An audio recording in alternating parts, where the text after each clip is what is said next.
Every year during our review meetings, we always send out a risk questionnaire for our clients to answer, and also with new clients. I think it's pretty standard in our industry. Unfortunately, a lot of firms use that as their due diligence. That's not enough due diligence. It's really just checking a box for a regulator. But when we start thinking about just risk and how much people are willing to take in a portfolio, what I've noticed in 24 years of doing this business is a lot of times a risk tolerance will get filled out based on how a person feels in their situation. But their situation is not always age-based. A lot of times their situation could be politics. Maybe you don't like who the president is, so therefore you want to be more conservative. Maybe you are in a situation where you feel like that you need to be more conservative for your life situation.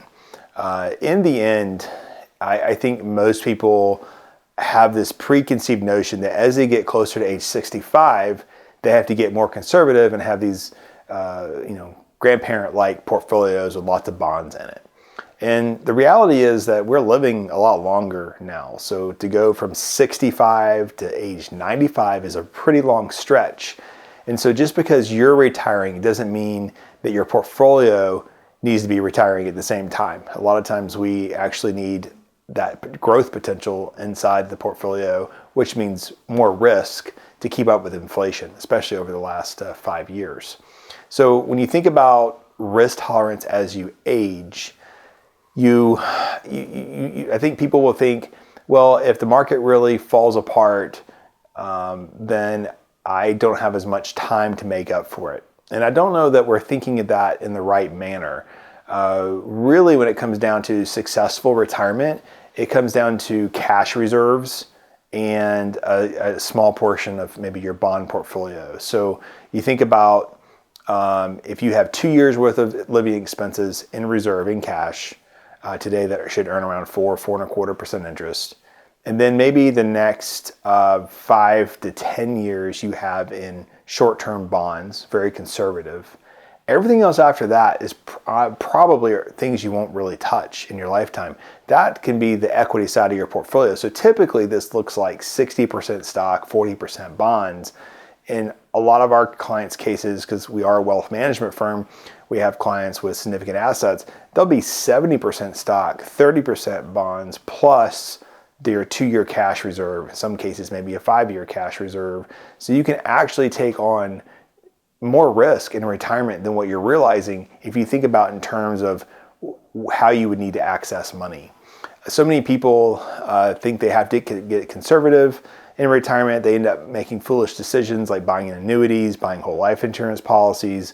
All these things promised to stamp out volatility, but it also stamps out growth and keeps you from keeping up with the cost of living.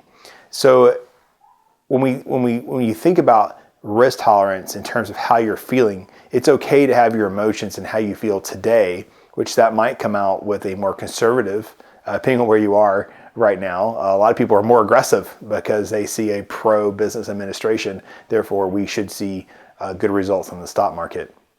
There's very little correlation between the president and the stock market historically. Maybe this year, this cycle could be different, but I would never base a portfolio off of politics. There's very little correlation there when it comes to buying broad indexes. So I would encourage you to keep an eye on the short-term needs when you're thinking about how you build a portfolio in relation to your risk tolerance. Make sure you have a rock-solid foundation for the next 2 to 5 years. And then after that, you can take more risk with your portfolio in terms of investing. And when I say risk, I'm not talking about buying individual stocks.